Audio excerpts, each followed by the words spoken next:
Okay, I'm going to go over this week as soon as I talk about this. So there's a couple of videos I'm going to clip together for you, so this might be a repeat. But this Friday, 4/17 is the last day of the 6 weeks. You have a test on Friday, 4/17. It'll be open from 1 to 3, just like the last test. You need to make sure that all your missing work is in. How are you going to check for your missing work? You're going to check Skyward. Okay, Skyward for missing work. There's been a lot of emails coming to me about work off of Google Classroom. Some of that work was ungraded, and so you didn't have to turn anything in. So it says missing even though there was nothing to turn in. If you don't like that missing thing, you can just hit turn in, and it will go away. Another problem I saw was people were turning things in with nothing written on them. I wrote you a private comment telling you there was nothing on there to grade, so it was a 0. Any zeros you can fix, including your missing work. In Skyward, if you were missing something, even though you have a grade in there, I clicked missing. So you would see, because some of them I put a couple tasks together for the grade, so if you had one task but you were missing the other, you had a partial grade and then it was missing. Okay, if you had something returned from me that had a grade on it, it's definitely not missing. A couple of people turned things in and it says missing. I'm not sure why. I gave them a grade and I returned it. The missing should be gone off your work. So the best way to see if you're missing something is to go to Skyward and see if I've clicked anything missing there. Okay? Hi, hope you all had a good long weekend and a happy Easter. This week we're going to finish up our kinetic molecular theory chapter, and kinetic molecular theory we're going to talk about in the next chapter too. This is really just the warm-up for gases. Monday we're going to work on phase change graphs, and I'm going to start your notes right in after I talk about this. Wednesday we're going to go over evaporation, boiling, and vapor pressure. And Friday, which is 4/17, I have that in the wrong place. Friday we're going to do our kinetic molecular theory states of matter test, and that'll be open from 1 p.m. to 3 p.m. just like your last test. If you have any questions on any of this, don't hesitate to give me a call. Again, open note, have all your notes spread out, and we will start our new notes right now. Okay, so we've been talking about kinetic molecular theory. Kinetic is motion, and the kinetic molecular theory is just talking about the motion of particles. And we saw that all particles are in motion. Even our solids are vibrating in place. Okay, so how do we measure this motion? Well, we have a thermometer. Our temperature is the average kinetic energy. That's the speed of the molecules. Why is it the average? Well, think about the halls of Maryville High School. I know you haven't seen them in a while, but think about them. There is an average speed going down the halls. That doesn't mean everyone's moving at the same speed. Some people are moving faster, some people are moving slower, but if you could hover above and look, the hallway in general is moving at an average speed. And in a glass of water, our molecules, if it's 70 degrees C, are moving all at that 70-degree speed. Sure, a couple are moving faster and a couple are moving slower, but in general, it's all 70 degrees. Okay? Now, this was in your Ed puzzle that you saw, or you're going to see. I'm not sure which order you have decided to do it in, but I did have you watch it first. Heat is the energy, which is the kinetic energy. It's the speed plus the amount. So even though I have a 70-degree cup of water, that's not going to heat up a lake very much. But 70-degree tanker of water might heat up a small pond more than that cup will. So even though they are the same temperature, the tanker has more heat. Okay, so now we need to discuss temperature scales. Normally you've done degrees C, which is Celsius, or Fahrenheit, but those are not directly proportional to kinetic energy. Okay, Kelvin, we had to come up with a Kelvin scale because it is directly proportional. What do I mean by this? Okay, the first thing you need to know is in Celsius, water freeze at 0 degrees C, okay? That means at 0, we have our water frozen. But does that mean that motion has stopped? Well, no, it's just a solid. We can actually go even colder than that. We can have a -5, we could have a -10 degrees C. And if temperature is the measure of kinetic energy or the measure of motion, how could we have negative motion? That would be pretty hard, and when we get into our gas laws, that's going to mess up some of our calculations, because our calculations is based on kinetic energy and we can't have negative kinetic energy. In degrees Fahrenheit, water freezes at 32 degrees C. Okay, so here is our freezing, if this is our freezing. And this is 32 degrees Fahrenheit. That's where water freezes. And 0 degrees C for Celsius is where water freezes in Celsius. Both of these can go negative, and we can't have negative motion. Okay, let's compare that to Kelvin. So Kelvin is directly proportional to kinetic energy. That means when we have 0 degrees Kelvin, that means we have no motion. And they came up with this, so where motion ceases to happen, that is 0 Kelvin. Okay, where does water freeze? 273 Kelvin is equal to 0 degrees C. So here is our freezing temperature, but we know in a solid there's still vibrational motion. So if I cool it all the way down, which would be negative in Celsius, I cool it all the way down to 0 Kelvin, we now have no motion. So that's what it means when they say Kelvin's directly proportional to kinetic energy. It's directly proportional to movement. So we're going to talk more about Kelvin when we get into our gases unit, which is our next unit.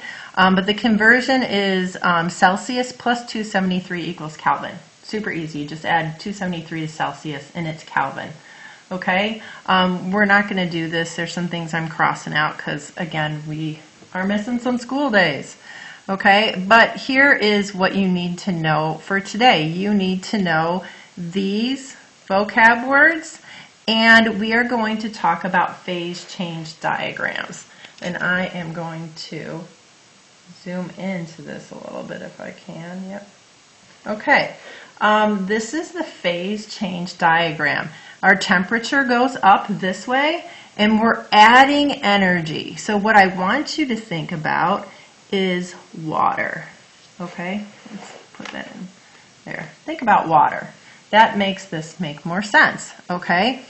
And water, if I start at a very low temperature, is a solid. It's ice, okay? And then, if I keep adding more energy, it will freeze or melt. What temperature does water freeze or melt at? Well, if it's water, this would be 0 degrees C. This is where a phase change happens, right? We're going from a solid to a liquid. This is our phase change. Now, something very important to note and that you'll be quizzed on is what happens to the temperature as we add heat. Well, if I'm a solid and I stay a solid and I add heat, the temperature of that solid will increase until it hits the temperature where a phase change will occur. For water, we're going to freeze or melt. And notice, at that phase change, my temperature remains constant. Here, energy is going in to make these particles move faster. I know this because my temperature is going up. But during a phase change, what's happening is we're overcoming those intermolecular forces, and these are the forces in between particles that hold it together. And once we have enough energy to overcome the forces, they will turn into, for here, this will turn into a liquid, and they'll start moving faster and faster, because here I'm going up in temperature, faster and faster, until the next phase change happens. And here I'm going to condense or boil. We're going to call this vaporize, because this is vaporization. And what temperature does this happen for water? Well, water boils at 100 degrees C. Here's another phase change, okay? I'm going from a liquid to a gas. And since this is a phase change, all the energy is going into changing it from a liquid to a gas, okay? It's breaking apart those intermolecular forces, or the bonds that hold the particles together. We're not talking about making a compound, but we're talking about attractions that hold these guys together. Okay, so here I'm in the solid phase. Well, what about here? What phases are happening when it melts and freezes? Well, it's not completely a solid, and it's not yet totally a liquid, so it's a solid and a liquid. It contains both phases. Think about this. If I put an ice cube on top of your desk, it's melting. It's going from a solid to a liquid. Is there liquid there? Well, yes, there's liquid because it's melting on the table. But there's also still the cube of ice that's melting. So we have a solid and a liquid. So during a phase change, you have both phases existing. The temperature cannot start increasing until it changes over completely to a liquid. Once it changes completely to a liquid, I can increase the temperature until I hit the next phase change. And here I'm going to vaporize. Well, if you have a pot of water boiling on the stove, it's going to vaporize. What phases do I have during this phase change? Well, I have the liquid in the pot, and I have the gas, because when you boil, it's turning into gas, right? It's vaporizing. And then once it's completely into the gas phase, then I can increase the temperature again until I hit my next phase of matter, which we're not going to talk about. So, to reiterate, as I add heat, my particles move faster and faster until I hit a temperature where a phase change occurs. For water, it's 0 degrees C. For something else, it would be another temperature, so I could use this to decide what kind of material I have. Like if it's aluminum, it would be a much higher temperature to melt aluminum, right? But here, it has gotten enough energy to start changing into a liquid.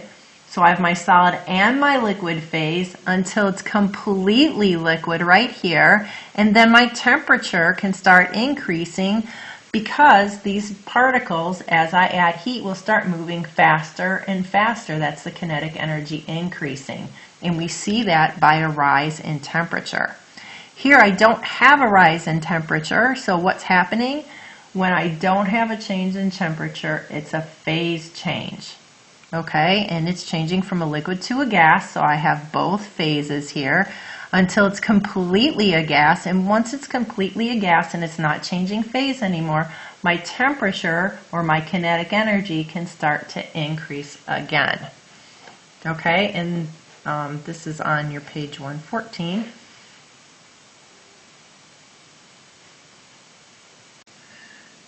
Okay, so now we need to know how to draw these phase change diagrams, and normally you'd have a quiz on that, but that's not going to happen.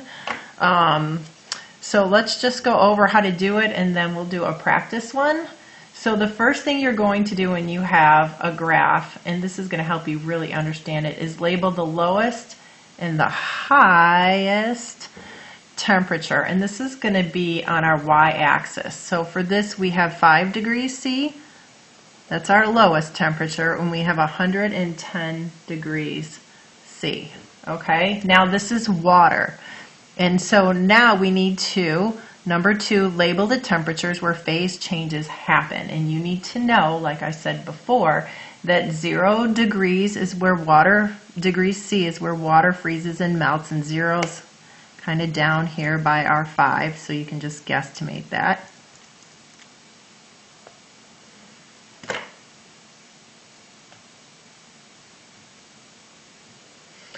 And 100 is where water boils, and that's up here by 110. So we'll put 100 degrees C right there, degrees C.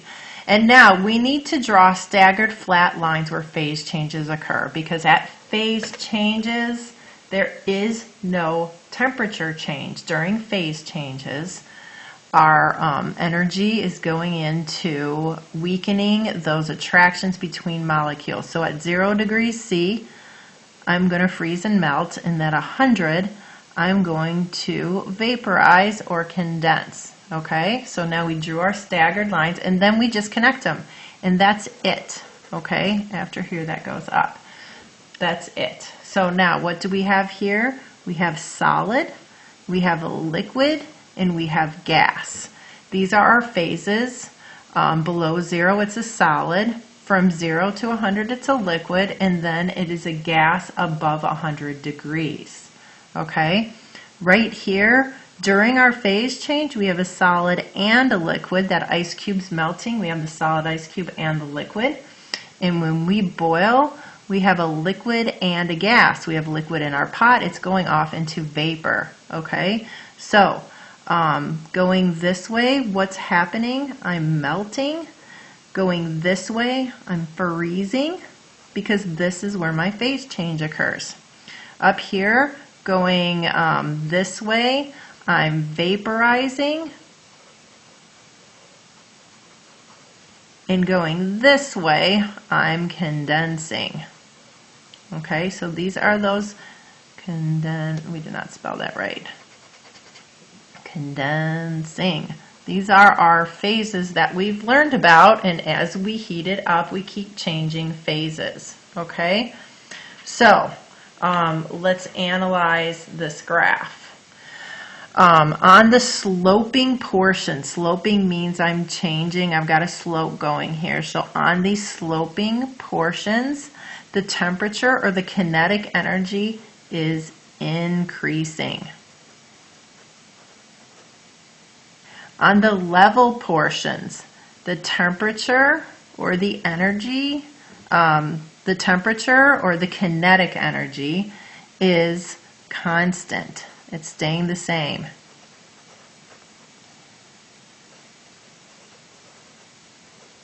Okay, going from a solid to a liquid, I need to move faster as a liquid, so energy is being absorbed. Okay, to melt, energy is, so I just want to be clear here, the system is whatever we're talking about, and right now our system is our water or our ice or whatever. So to melt, energy is being added to the system. Okay, we need to add energy so our particles can move faster. And to freeze, energy is being released. Okay, so here we're adding, and here we're subtracting or losing. Okay, so when we freeze, we're going slower. That means we're losing energy, and that will be released. Okay? On the next page in your blue book, there's another graph. I want you to pause this video and see if you can draw it and label your phases.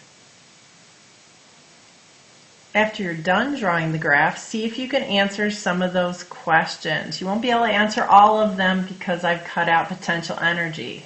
Okay, so when you're done, unpause this video and let's go over the answers. Okay, so your graph should look like this. Our flat portions are equal to 0 degrees C. Okay, and 100 degrees C. This is where our phase changes occur in water.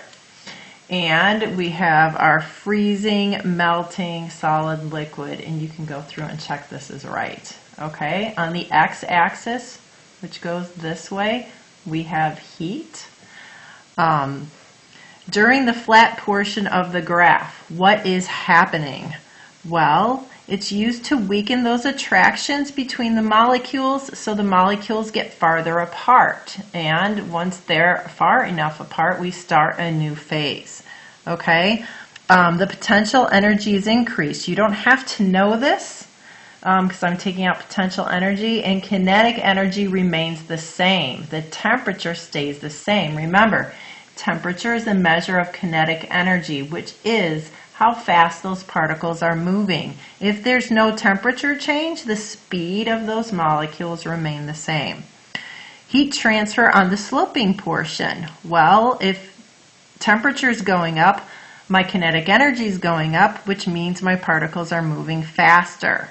Okay? So increase in the temperature, therefore the kinetic energy or the speed of those particles are moving faster. There's no phase change during this part of the graph, and so potential energy is basically it's increasing just a tidge, but you don't need to know that. So the last thing we're going to talk about is how is heat transferred? Well, it's transferred through collisions, which means it's about motion, which is kinetic energy, which is temperature. So I have this little drawing. Pretend this is a steel rod. And you know, if you put a candle under one end of the steel rod, over time, that other end will get hot. Okay, so this is our flame or our heat. And these little lines are called woozies. It's a very technical term for how fast they're moving. Just kidding. 3 lines mean they're moving faster. 2 lines, not so much. 1 line barely moving, okay, or vibrating in place. So when I heat up this solid, they're vibrating very quickly and they bump into their neighbor. These are the collisions, which makes the neighbors move. And the neighbors bump into their neighbors and so on and so forth. So when we start up at the beginning, when this portion gets really hot, it starts bumping into these. These guys start moving and they in turn bump into these. Right now, I haven't had the heat on very long, so only this portion is moving very fast, and it's slower towards the end to where it's still cold and it's vibrating in place. If I left this heat on for a long time, these would all be moving at the same temperature and they'd all be moving very fast. That's why we can't grab the end of a piece of metal after it's been in the heat for a while. Okay? So basically heat moves from hot and it transfers its heat to the cold portion. So heat energy moves from hot to cold. It moves from high energy to low energy. So now you will finish the worksheet that I've attached with this and turn it in. Make sure you understand your notes for your test. This is going to be an ed puzzle for you, so I won't have a note quiz. Your note quiz is built into